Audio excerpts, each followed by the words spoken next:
संत तुकाराम के जीवन का एक अद्भुत प्रसंग जानते हैं।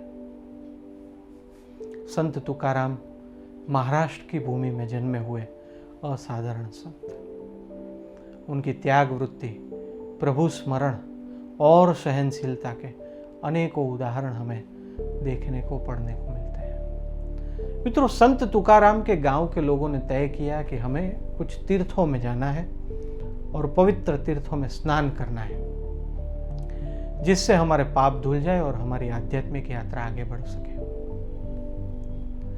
उन्होंने संत तुकाराम से विनती की कि आप भी हमारे साथ चलिए तो बहुत आनंद होगा और बहुत अच्छी तरीके से यात्रा होगी। संत तुकाराम ने जाना कि ये लोग तो पापी और स्वार्थी व्यक्ति हैं, जिनका उद्देश्य भगवान की भक्ति नहीं है, शुद्ध होना नहीं है, बस उनको तो पाप के दंड से बचना है। फिर भी वो तो संत थे, सबका भला देखने और सोचने वाले, सबका भला करने वाले। संत तुकाराम ने बहुत ही विनम्रता पूर्वक अपने गांव वालों से कहा, माफ कीजिए, इस समय में नहीं आ सकता। आप जहां भी जाए मेरी ओर से दर्शन कीजिएगा और मैं आपको ये कड़वा घिया दे रहा हूं। आप इस कड़वे घिये को हर तीर्थ स्थल में जरूर स्नान करवाइएगा। सबने कहा, जैसी आपकी इच्छा। गांव के लोग यात्री बन के अनेक तीर्थ स्थल में गए, अनेक जगह उन्होंने दर्शन किया, अनेक जगह नदी में, तालाब में, सरोवर में, जो भी पवित्र कहे जाते हैं, उनमें बार बार स्नान किया। संत तुकाराम ने कहा था, इसलिए उस कड़वे घिये को भी उन्होंने स्नान करवाया। ऐसे ऐसे उनकी यात्रा आगे बढ़ती रही। कुछ महीनों बाद गांव के लोग अपनी यात्रा से वापस लौटे।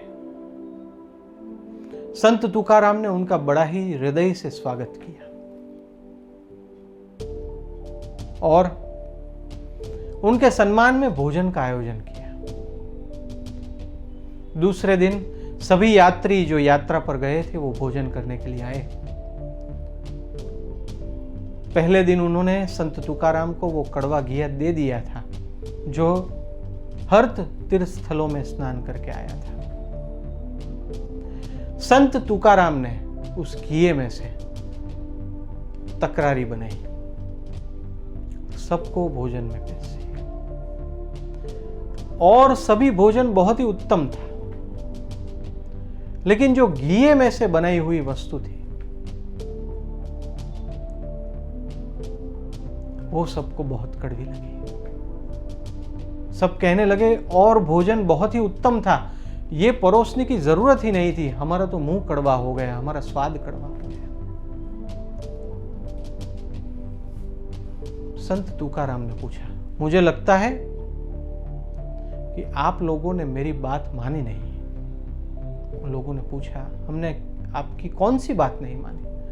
संत तुकाराम ने कहा, मुझे लगता है कि आपने इस कड़वे घिये को हर तीर्थ स्थल में स्नान नहीं करवाया। सबने कहा, हमने याद रखकर हर तीर्थ स्थल में, हर जगह पे कड़वे घिये को स्नान करवाया। तो फिर संत तुकाराम ने पूछा, तो फिर ये घिया कड़वे में से मीठा क्यों नहीं हो गया?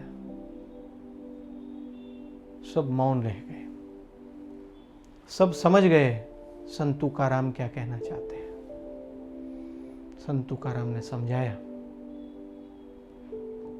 जब तक व्यक्ति अंतर्मन को शुद्ध करने के लिए साधना या तो सच्चे मन से प्रायश्चित नहीं करता, तब तक उसके पाप नहीं धुलते।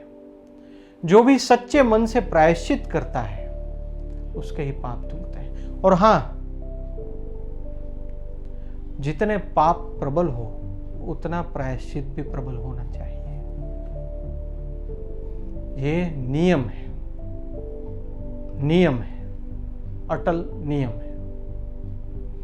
सिर्फ तीर्थ स्थलों में अशुद्ध मन से स्नान करने से और कोई नियमों का पालन न करके हम कभी भी शुद्ध नहीं हो पाएंगे। हमारा जीवन कभी भी पवित्र नहीं हो पाएगा। हमारा जीवन कभी भी उच्च आदर्श तक नहीं पहुंच पाएगा।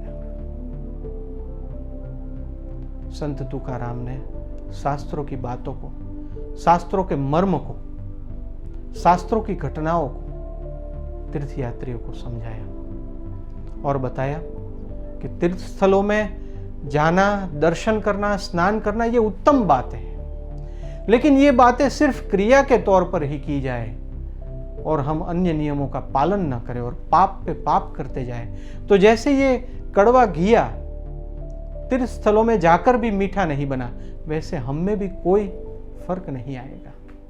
हम पवित्र और शुद्ध नहीं हो पाएंगे। इसलिए जरूरत है कि हम शास्त्रों को समझकर योग्य भाव से हमारी साधना निरंतर आगे बढ़ाए। तो गंगा स्नान से पाप धुलते हैं या नहीं, इसका जवाब यह है, जो भी सच्चे मन से, सच्चे प्रायश्चित के भाव से गंगा स्नान करता है, उनके पाप जरूर धुलते हैं।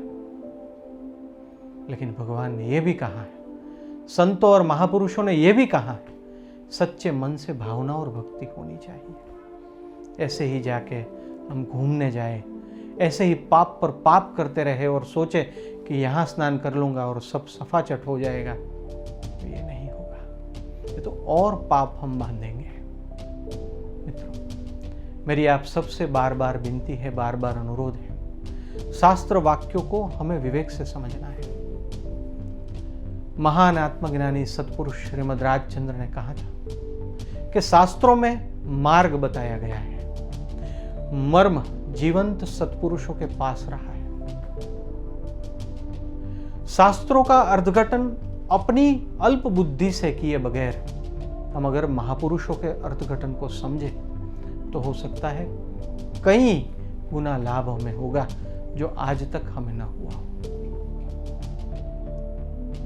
गंगा नदी आपके पाप धोएगी जब आपका अंतर से प्रायश्चित भी प्रबल होगा तब। भगवान कोई ऐसी वस्तु नहीं है कि हम स्विच दबाएं और उसका उपयोग करें। हमें बहुत पात्र होकर जाना है। अगर यूनिवर्सिटी में एडमिशन लेना है तो भी हमारी कितनी पात्रता चाहिए, वैसे ही परमात्मा के साम्राज्य में अगर हमें प्रवेश करना है तो परमात्मा ने, महापुरुषों ने दिए हुए नियमों का पालन अत्यंत आवश्यक है। और वो किए बिना अगर सिर्फ और सिर्फ पाप करते करते, समझ को अपने साथ न रखते हुए, अच्छी भावना को अपने साथ न रखते हुए सिर्फ गंगा स्नान करते रहेंगे तो ये हमारे लिए कभी भी उपकारी नहीं होगा। जब भी हम किसी भी तीर्थ स्थल में जाए, उत्तम भावना से परमात्मा के दर्शन करें, उत्तम भावना से अपने आप को समर्पित करें, उत्तम भावना से प्रभु को प्रार्थना करें। उत्तम भावना जो है वो स्वयं आंतर गंगा जल है, वो स्वयं आंतरिक गंगा मैया है जो हमें शुद्ध और पवित्र और पूर्ण कर देगी।